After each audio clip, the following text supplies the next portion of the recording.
Welcome to Bharosa news బులెటిన్ల ముందుగా headlines. Anakapalli ఫార్మాలో ప్రమాదం.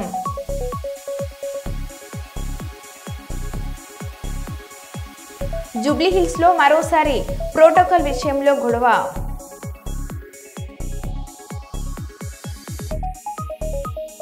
ప్రయాగ్రాజ్లోని త్రివేణి సంగమం వద్ద సైబీరియా నుంచి వచ్చిన వలస పక్షులు.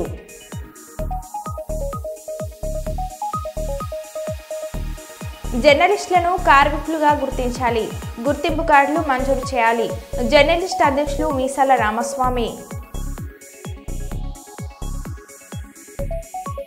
బీజేపీ వరంగల్ జిల్లా ఆధ్వర్యంలో జిల్లా పార్టీ కార్యాలయంలో రాజ్యాంగం యొక్క ప్రచార కార్యక్రమం గురించి వర్క్షాప్.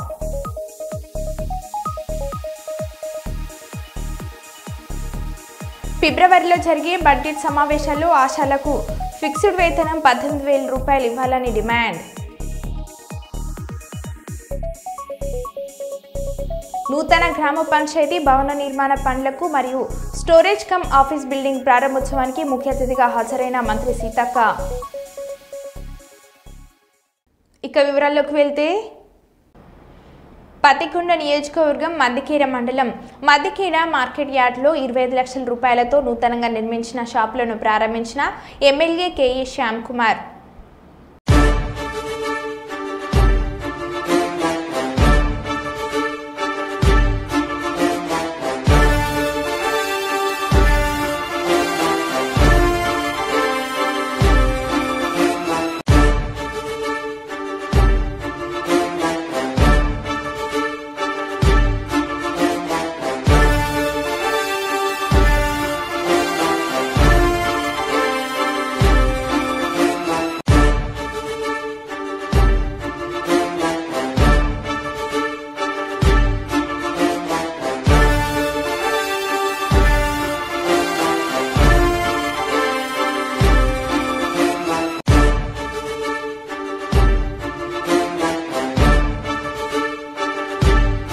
కాజీపేట రైల్వే స్టేషన్లో రహస్య ప్రదేశం. రవాణా సిద్ధంగా ఉన్న 4 కిలోల గంజాయి బ్యాగ్ను మంగళవారం పోలీసులు జాగిలానికి చిక్కింది. వివరాల్లోకి వెళ్తే, కాజీపేట రైల్వే స్టేషన్ నుండి పెద్ద మొత్తంలో గంజాయిని తరలిస్తున్నట్లు Warangal police commissionerate anti drugs control టీంకు ఈ రోజు ఉదయం అందిన సమాచారంతో anti drugs control team police జాగిలాలతో కాజీపేట రైల్వే స్టేషన్లో ప్రయాణికులతో పాటు రైల్వే స్టేషన్ పరిసరాల్లో పోలీసులు విస్తృతంగా తనిఖీలు చేయగా ప్లాట్ఫామ్ 1 చివర వరంగల్ వైపులో ప్రయాణికులు కూర్చుండే బల్ల రహస్యం భద్రపరిచిన బ్యాగ్ వద్ద పోలీస్ జాగిలం అరవడంతో అప్రమత్తమైన పోలీస్ బ్యాగ్ను తెరిచి చూడగా అందులో 4 కిలోల గంజాయిని గుర్తించిన స్థానిక పోలీసులకు సమాచారం అందించడం జరిగింది. ఈ తనిఖీలో ఇన్స్పెక్టర్ సురేష్, ఆర్ఐ శివకేశవులు, ఆర్ఎస్ఐలు పూర్ణ, మనోజ్ నాగరాజ్తో పాటు ఇతర పోలీస్ సిబ్బంది పాల్గొన్నారు. కాకినాడ జిల్లా ప్రతిపాడు నియోజకవర్గం రౌతులపూడి మండలం ముల్గపూడి గ్రామంలో ఇటీవల సంభవించిన అగ్ని ప్రమాదం వల్ల నష్టపోయిన బాధితులకు మండల బీజేపీ అధ్యక్షుడు లడుగు శ్రీనివాస్ మరియు జనసేన పార్టీ నాయకులు కొర్రపోలు నానాజీ, కొర్రపోలు బాబ్జీ ఆర్థిక సహాయాన్ని అందించారు. బాధిత కుటుంబానికి నగదు సహాయం మరియు బియ్యం బస్తాలు అందజేస్తూ ఆయా కుటుంబానికి అన్ని విధాలుగా ఉండగా ఉంటామని భరోసానిచ్చారు. ఈ కార్యక్రమంలో లవుడు సత్యనారాయణ, రుత్తాల రమేష్, సురేష్, యామల చిన్నయ్య, కొర్రపోలు వీరబాబు, రామ్ కుమార్ మరియు కూటమి కార్యకర్తలు పాల్గొన్నారు.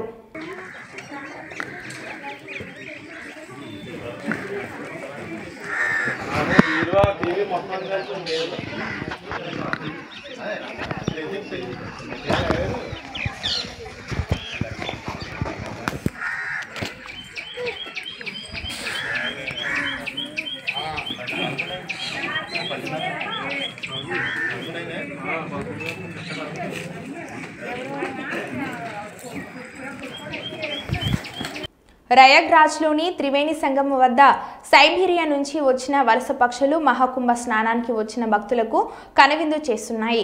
ఈ సన్నివేశం కెమెరాలలో క్లిక్ అయింది. సైబీరియాలో వాతావరణ మార్పులతో పక్షులు శీతాకాలం నుండి ఇక్కడికి వస్తుంటాయి. Siberia, Afghanistan, Mongolia, Tibet, Himalaya పర్వతాల మీదుగా అవి ఇక్కడికి వస్తాయి. ఈ పక్షులు ఘాట్లను ఎంతో అందంగా తీర్చిదిద్దుతూ ఉంటాయి. అక్కడ వాళ్ళు పక్షులకు చపాతీ, బిస్కెట్ వంటి శాకాహారం ఆహారం మాత్రమే తీసుకుంటాయని చెప్తారు.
మండల పరిషత్ కార్యాలయంలో సర్వసభ్య సమావేశాన్ని నిర్వహించారు.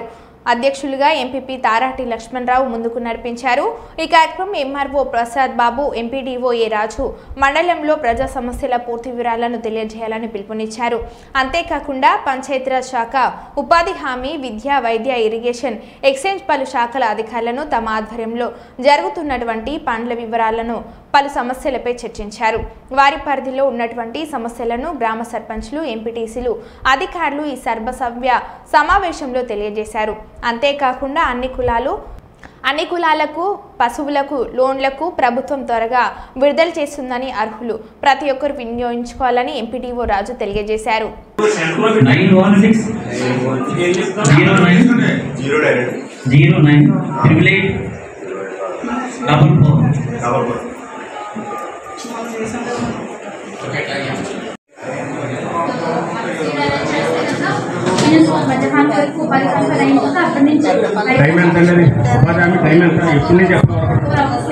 అంటే ఓపెనింగ్ టైంలో ఫీల్డ్ అసిస్టెంట్ వెళ్ళి ఎండింగ్ టైంలో వెళ్ళిపోయి ఫోటో తీసుకొని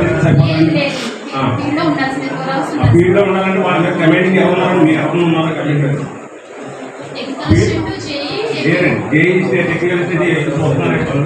చేసి వాళ్ళు ఏమన్నా చూస్తున్నారు.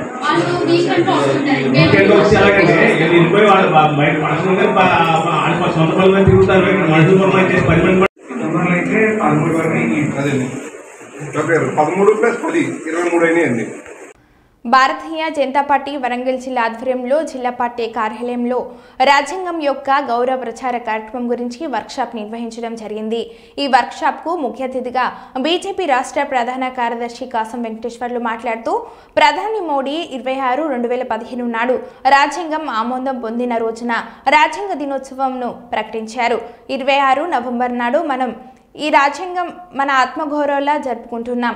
భారత రాజ్యాంగం ఆమోదం పొంది 75 సంవత్సరాలు పూర్తి చేసుకున్న సందర్భంగా ఎస్సీ, ఎస్టీ, బీసీ హాస్టల్లోని విద్యార్థులకు రాజ్యాంగం యొక్క గొప్పతనాన్ని వివరించాలని అన్నారు.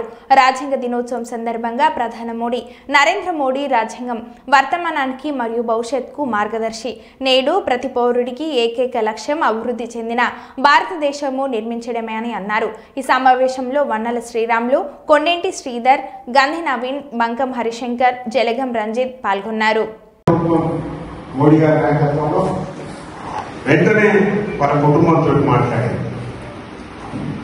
వారిని ఎక్కడ అంత్యక్రియ చేయాలి, వారిని ఏ రకంగా గౌరవించాలి అనేటువంటి ఆలోచనతోటి సెంట్రల్ క్యాబినెట్ మీటింగ్ కూడా పెట్టేసి నిర్ణయం తీసుకొని ప్రభుత్వం అధికార లాంఛనాలతోటి వారి యొక్క సంస్థ అంటే చివరి కార్యక్రమాన్ని పూర్తి చేసింది. దాన్ని కూడా మన్మోహన్ సింగ్ గారిని స్మారక చిహ్నం ఎక్కడ పెడతారు, లేకపోతే అక్కడ పెడతారా, ఇక్కడ పెడతారా అనేటువంటి ఒక రాజకీయం చేసేటువంటి ప్రయత్నం చేసింది. కానీ భారతీయ జనతా పార్టీ మోడీ గారి నాయకత్వంలో చేస్తున్నటువంటి ప్రయత్నం చిత్తశుద్ధిని ప్రజలు గమనించింది కాబట్టి వాళ్ళు సఫలీకృతం కాలేకపోయారు. దీన్ని మనం ఒకసారి గమనించాలి. అయితే కాంగ్రెస్ పార్టీ ఎప్పుడైనా సరే ఆలోచన చేయండి, మనకి ఇక్కడి నుంచి ప్రాతినిధ్యం వచ్చినటువంటి మాజీ ప్రధాని పివి నరసింహారావు గురించి కనీసం ఆయన చనిపోయినప్పుడు సోనియా గాంధీ నాయకత్వంలో కాంగ్రెస్ పార్టీ నడుస్తూ ఉంది. డిఫాక్టో పిఎం అంటే దాదాపుగా మొత్తం కాంగ్రెస్ పార్టీ ముఖ్యాధిపత్యంలో ఆమె నడిపిస్తా ఉంది. కనీసం ఆయన పార్థివ దేహాన్ని సెంట్రల్ పార్టీ కార్యాలయానికి కూడా తీసుకుపోలే కాంగ్రెస్ పార్టీ. కేంద్ర కాంగ్రెస్ పార్టీ కార్యాలయంలో కూడా దర్శనానికి ప్రజల కోసం ఉంచలేదు. ఢిల్లీలో పార్థివ దేహాన్ని ఖననం చేయడానికి కూడా అనుమతించకుండా, ఏ మీటింగ్ పెట్టకుండా, వర్కింగ్ కమిటీ తీర్మానం చేయకుండా హైదరాబాద్ కు తరలించినటువంటి కుటుంబంతో కూడా మాట్లాడకుండా తరలించినటువంటి విషయం మనకు తెలుసు. చివరికి ఎంత అవమానం అంటే ఆయన పార్థివ దేహం రాష్ట్రంలో సగం కాలం ముందుకి అందరు వెళ్ళిపోయింది. సగం కాలం ముందుకి అందరు వెళ్ళిపోతే మళ్ళీ మీడియా ద్వారా చూసి మళ్ళీ దాన్ని పోయేసి కొంతమంది దాన్ని పూర్తిగా కాలేటట్టు చేసి, ఇంతకంటే ఘోరంగా ఒక ప్రధానమంత్రిని అవమానించినటువంటి పార్టీ ఏది ఉండదు, ప్రపంచంలో కూడా ఉండదు అనుకుంటా. కాబట్టి అటువంటి ప్రయత్నం చేసినటువంటిది మనం మర్చిపోకముందుకే ఇవాళ మన్మోహన్ సింగ్ అవమాన పరిస్థితి అనేటువంటి ఒక తెర మీదకి తీసుకొచ్చే ప్రయత్నం చేస్తుంది. అంతెందుకు ప్రణబ్ ముఖర్జీ రాష్ట్రపతి వారు చనిపోతే కూడా కుమార్తె మన మీడియాకు చెప్పింది. అక్కడ కూడా వాళ్ళు చేసినటువంటి విషయం ఇది. CWC central working committee Congress meeting పెట్టలేదు. ఆయన కనీసం సంతాపం కూడా తెలపలేటువంటి పరిస్థితి. అంటే ఈ రకంగా దేశంలో ఉన్నటువంటి మహానాయకులు ఆంధ్రప్రదేశ్ డిప్యూటీ సీఎంగా ఆ పదవికి వెన్న తెచ్చిన ఘనత నాయకుడు జనసేన పార్టీ అధినేత పవన్ కళ్యాణ్ కు దక్కుతుందని డాక్టర్ బిఆర్ అంబేద్కర్ కోనసీమ జిల్లా అలమూరు మండల జనసేన పార్టీ నాయకుడు చింతలూరు సాగునీటి సంఘం అధ్యక్షులు గారపాటి శ్రీనివాస్ చౌదరి అన్నారు. ఆలమూరులో సోమవారం ఆయన మాట్లాడుతూ ఉమ్మడి కూటమి ప్రభుత్వంలో ఒకరే సీఎం ఒకరే డిప్యూటీ సీఎం ఉంటారని ఉమ్మడి కూటమి నాయకులు గుర్తుపెట్టుకోవాలని అన్నారు.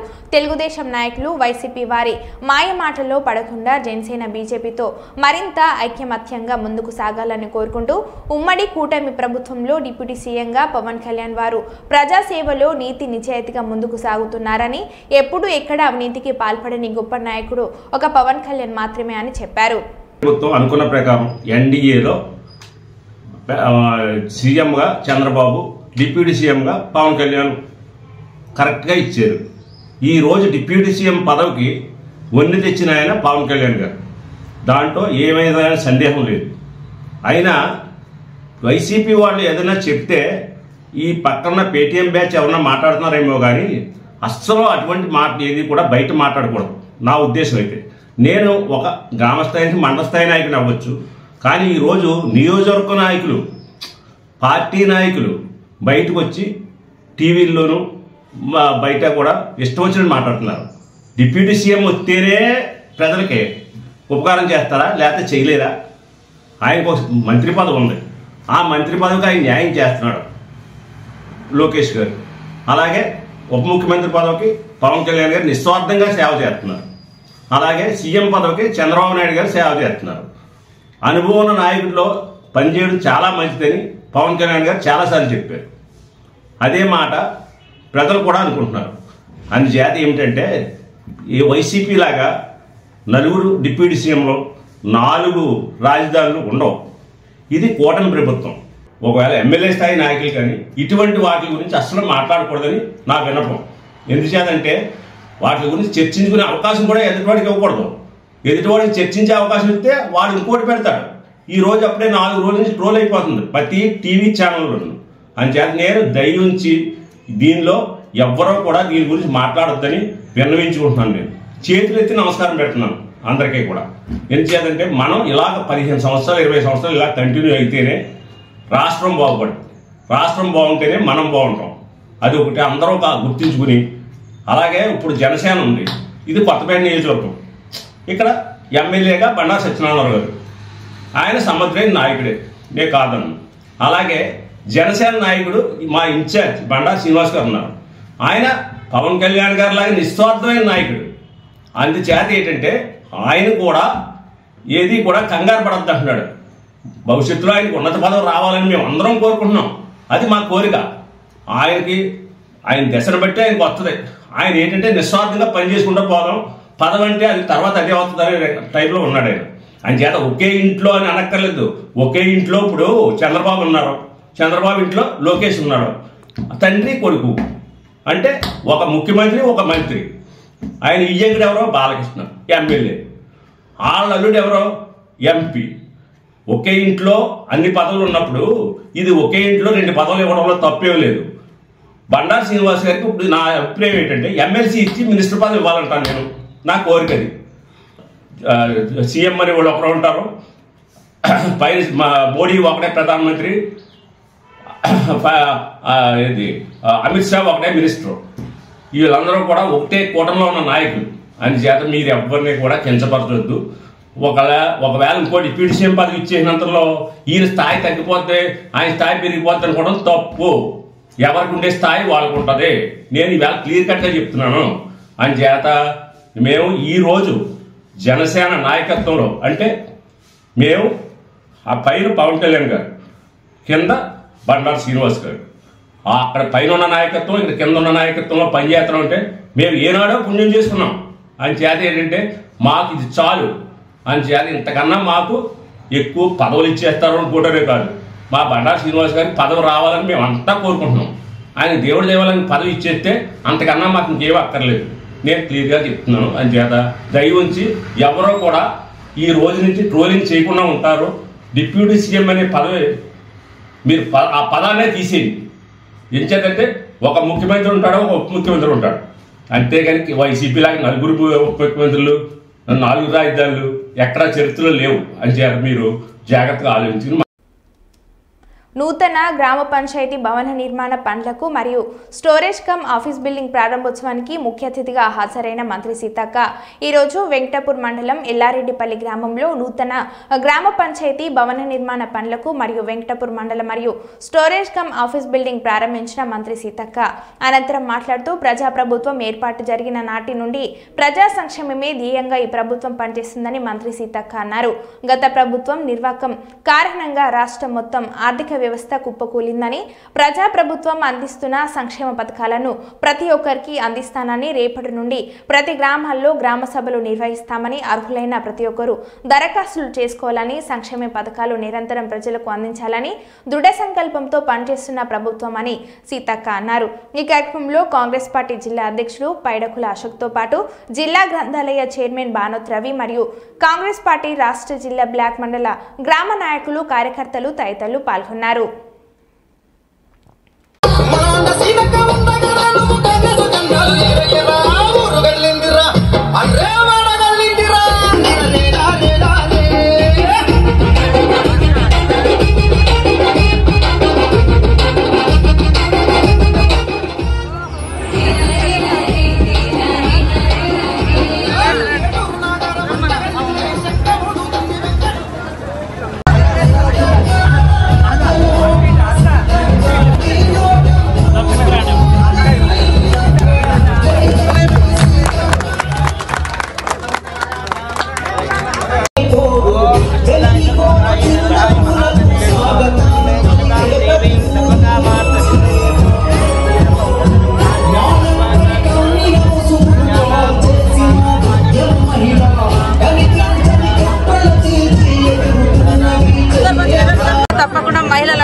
ఇస్తాము. రేపటి నుంచి గ్రామ సభలు కూడా అవుతా ఉన్నాయి.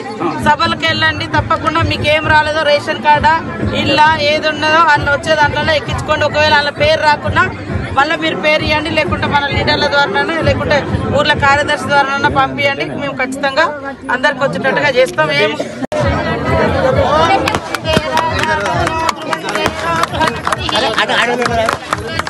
మహిళా కమ్యూనిటీ భవనానికి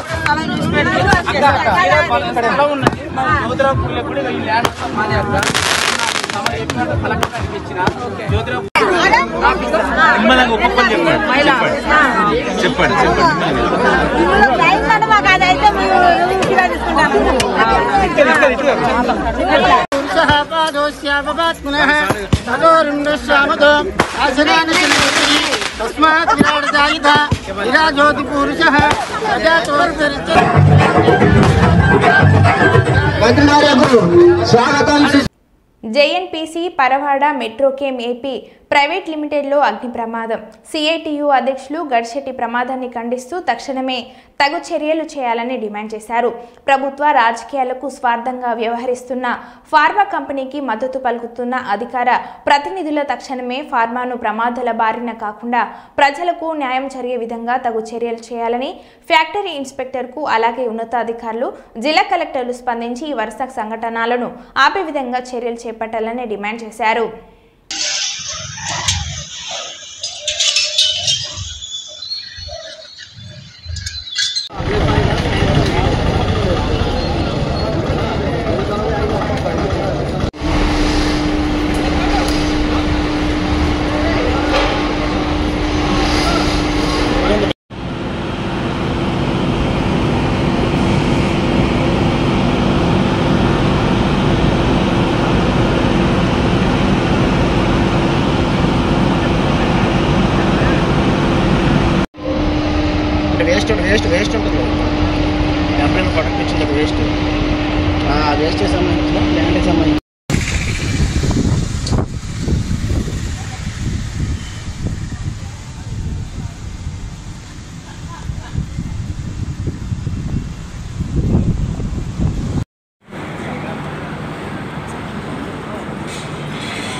సార్ రండి వెళ్ళిపోదాం.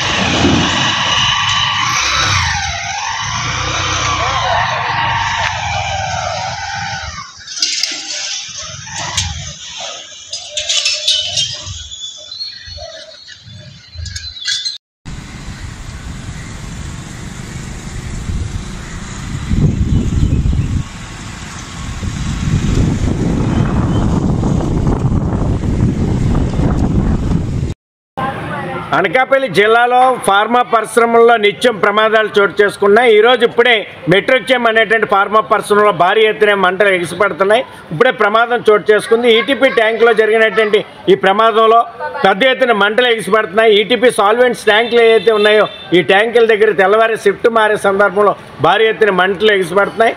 నవంబర్ 2వ తేదీన కూడా ఒక రియాక్టర్ పేలి ఇదే పరిశ్రమలో పెద్ద ఎత్తున మంటలు ఎగిసిపడడంతో పాటు రియాక్టర్ మాన్యువల్ పేలడంతో కార్మికుల యొక్క ప్రాణాలు అరిచేతులు పెట్టుకొని పరుగులు తీశారు. మరోసారి ఈరోజు ఈ ప్రమాదం అనేటువంటి చోటు చేసుకుంది. భద్రతా ప్రమాణాల యొక్క వైఫల్యం, భద్రతా ప్రమాణాలు సక్రమంగా పాటించకపోవడం, భద్రతకి పెద్దపేట ఎక్కిపోవడం, కార్మికుల యొక్క రక్షణ భద్రత సంక్షేమాన్ని యాజమాన్యాలు గాలికి వదిలేయడం వల్ల ఈ రకమైనటువంటి ప్రమాదాలు చోటు చేసుకుంటున్నాయి. ఇన్స్పెక్టర్ ఫ్యాక్టరీ కానీ పొల్యూషన్ కంట్రోల్ బోర్డు కానీ అధికార యంత్రాంగం సక్రమైనటువంటి పద్ధతుల్లో భద్రత ఆడిట్ నిర్వహించకపోవడమే ఇలాంటి ప్రమాదాలు చోటు చేసుకుంటున్నాయి. అందుకని ఇట్లాంటి పరిశ్రమల భద్రత ఆడిట్ నిర్వహించండి, క్రిమినల్ చర్యలు తీసుకోండి. ఆ రకమైనటువంటి చర్యలు తీసుకోకపోతే ఫార్మా పరిశ్రమలో కార్మికుల యొక్క భద్రతని పూర్తిగా గాలికి వదిలేయడం వల్ల కార్మికుల యొక్క జీవితాలు చెలగాటు వాడుతున్నారు. యాజమాన్యాలు లాభాలే పరమార్థంగా వ్యవహరిస్తున్నారు తప్ప కార్మికుల యొక్క రక్షణ కోసం చర్యలు చేపట్టడం లేదు. అందుకని ఈరోజు జరిగినటువంటి ఈ మెట్రోచెమ్ పరిశ్రమలో జరిగినటువంటి ప్రమాదాన్ని కానీ చూసినట్లయితే ఈటీపీ ట్యాంకులు ఏవైతే ఉన్నాయో దాని దగ్గర అక్కడే డ్రమ్స్ని దూరంగా పద్ధతి ప్రకారంగా సర్దవలసిన అవసరం ఉంది. ఒకవేళ ప్రమాదం జరిగితే దాన్ని వెంటనే అదుపు చేయడానికి కావాల్సినటువంటి అన్ని రకాల చర్యలు తీసుకోవడానికి అవకాశాన్ని ఏర్పాటు చేయాలి. ఆ రకమైనటువంటి పరిస్థితులు ఈ ఫార్మా పరిశ్రమలో కనపడడం లేదు. అందుకని ఈ పరిశ్రమ మీద సమగ్రమైన విచారణ చేసి చర్యలు తీసుకోవాలని pharma city staff and workers union CITU demand చేస్తా ఉంది. హైదరాబాద్ జిల్లాలోని జూబ్లీహిల్స్లో మరోసారి ప్రోటోకాల్ విషయంలో గొడవ రాజుకుంది. ముఖ్యమంత్రి సహాయ నిధులను సీఎంఆర్ఎఫ్ చెక్ల పంపిణీ చేసే క్రమంలో స్థానిక కార్పొరేటర్ సిఎన్ రెడ్డికి ఎలాంటి సమాచారం ఇవ్వకుండా కేవలం జూబ్లీహిల్స్ ఎమ్మెల్యే మాగంటి గోపీనాథ్ ఏకపక్షంగా వ్యవహరిస్తూ నాకు గానీ మా కార్యకర్తలు గానీ ఎలాంటి సమాచారం లేకుండా చెక్కులు పంపిణీ చేయడం అన్యాయమని స్థానిక కార్పొరేటర్ సిఎన్ రెడ్డి ఆరోపిస్తూ అటు కార్యక్రమంలో నిరసన వ్యక్తం చేశారు. ప్రోటోకాల్ పట్టించుకోకుండా ప్రతిసారి చెక్కులు పంపిణీ చేస్తున్న బీఆర్ఎస్ ఎమ్మెల్యే మాగంటి గోపీనాథ్ను అడ్డుకున్న కార్పొరేటర్ సిఎన్ రెడ్డి మరియు కాంగ్రెస్ కార్యకర్తలు పోలీసులు రంగప్రవేశం చేసి గొడవను సద్దుమణిగేలాగా చేశారు.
इधर से ढक लो।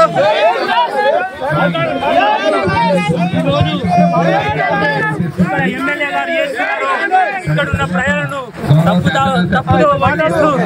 తప్పుదారి పట్టడం జరుగుతుంది. ఎందుకంటే దాదాపుగా 3-4 నెలల నుండి షాదీ ముబారక్ కళ్యాణ్ లక్ష్మి చెక్స్ వచ్చినప్పటికీ కూడా ఆ ఫైళ్లపై ఈ కార్యక్రమానికి విచ్చేసి ఇంత విజయవంతం చేసిన ప్రతి ఒక్క నాయకులు ఎమ్మెల్యే ఉన్నారు వాళ్ళందరూ కూడా కావాలని చెప్పేసి చెక్స్ పైన ఇప్పటికీ సైన్ చేయట్లేదు.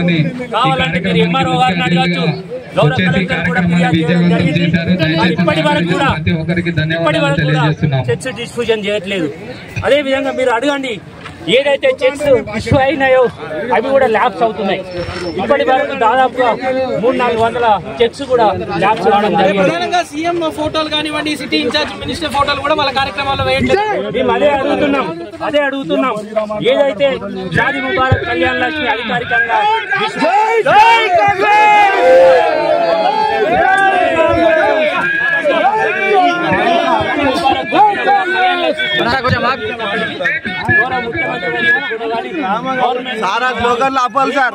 వాళ్ళ ప్రైవేట్ ప్రోగ్రామ్ చేస్తున్నారు. అది కూడా